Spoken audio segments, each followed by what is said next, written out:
आज का next question है, संघर्ष इसलिए है क्योंकि हिंसात्मक बल प्रयोग हमेशा संभावित संसाधन होता है और यह जीरो सम शॉर्ट है। यह किसके द्वारा कहा गया है? ऑप्शन है आपके लुईस क्लोजर, रैंडल कॉलिंस, डेरेनडार्फ या कार्ल मार्क्स। किसके द्वारा यह कहा गया है?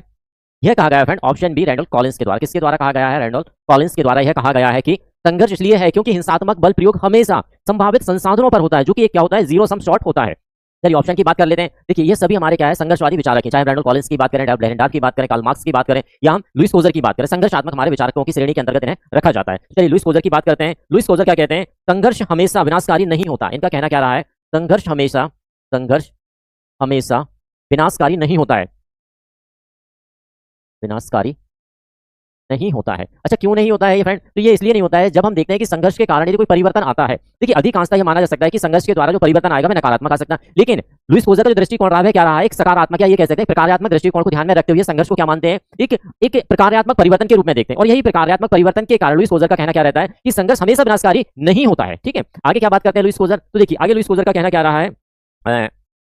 वास्तविक और अवास्तविक संघर्ष की बात इनके द्वारा की गई। किसकी की गई है? वास्तविक एवं अवास्तविक संघर्ष की बात करते हैं। किसकी बात करते हैं? अवास्तविक। यदि क्वेश्चन आता है कि भाई संघर्ष को किसने वास्तविक और अवास्तविक में बांटा है, तो किसके द्वारा बांटा गया फ्रेंड? यह लुईस क्लोजर के द्वारा बांटा गया है, जिनमें यह कहते हैं कि एक संघर्ष ऐसा है जो वास्तविक है और एक ऐसा है अवास्तविक संघर्ष के रूप में ये बताते हैं। साथ ही साथ इनकी एक महत्वपूर्ण पुस्तक है, क्या है पुस्तक? The function of social conflict. The function of social conflict. काफी महत्वपूर्ण जो पुस्तक है पूछी गई है कई बार। चलिए आगे बात करते हैं, रैंडल कॉलिंस की बात करते हैं। तो कॉलिंस क्या बात करते हैं? सबसे खास बात कॉलिंस की क्या है? यह सबसे एक अच्छा कोटेशन आता है जो एक मिनट,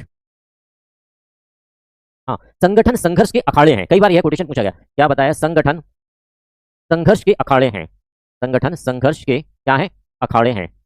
कई बार यह प्रश्न हमारे एग्जामों में पूछा गया है कि रैंडल, यह कोटेशन जो दिया जा रहा है किसका है या किसके द्वारा यह कहा गया? तो किसके द्वारा कहा गया? रैंडल कॉलिंस के द्वारा क्या गया? जितने भी संगठन है उनको क्या माना गया है? संघर्ष के अखाड़े माना। ऐसा क्यों माना गया ऐसा? तो इनका कहना है कि देखिए संघर्ष किसी एक व्यक्ति के द्वारा तो संभव हो नहीं सकता। अब पहले क्या होगा कि धीरे धीरे व्यक्ति जुड़ेंगे तो संगठन बन जाएगा, और संगठन ही वास्तव में क्या कर रहा है? संघर्ष कर रहा है। तो इसलिए इनका जो दृष्टिकोण रहा है वह संगठन संघर्ष के अखाड़े के रूप में यह कहते हैं।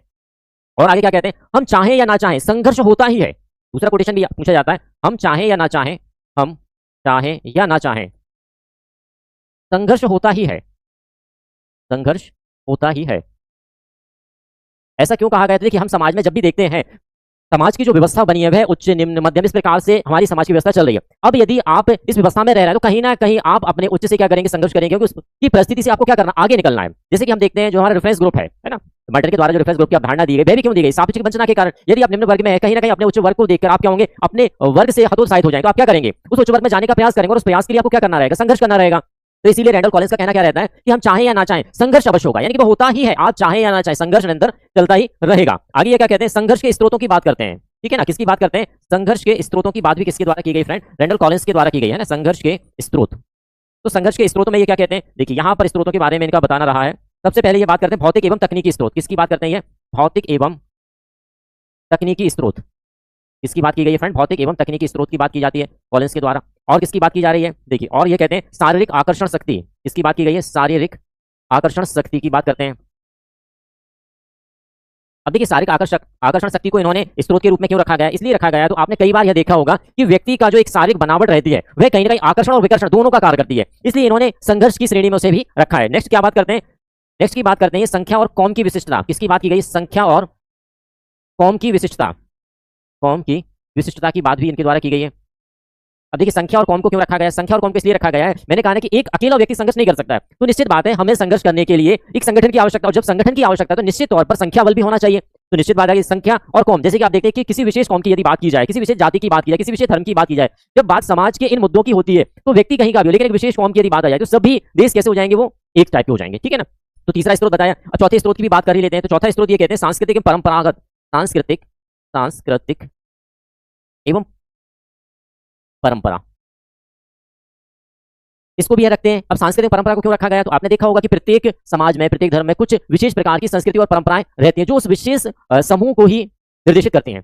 ऐसा नहीं कि भाई यदि कोई ऐसी परंपरा या कोई ऐसी संस्कृति है जो किसी विशेष समुदाय के द्वारा मानी जा रही है, उसका पालन किया जा रहा है, तो आप भी ऐसा कर सकते हैं, ऐसा नहीं है। ठीक है ना। तो यहाँ पर ये चार प्रकार के स्त्रोतों की बात किसके द्वारा की जाती है फ्रेंड? रैंडल कॉलिंस के द्वारा की जाती है। आई होप फ्रेंड्स आप सभी के लिए वीडियो पसंद आ रहा है। वीडियो पसंद आते हैं तो लाइक, शेयर एंड सब्सक्राइब जरूर करें।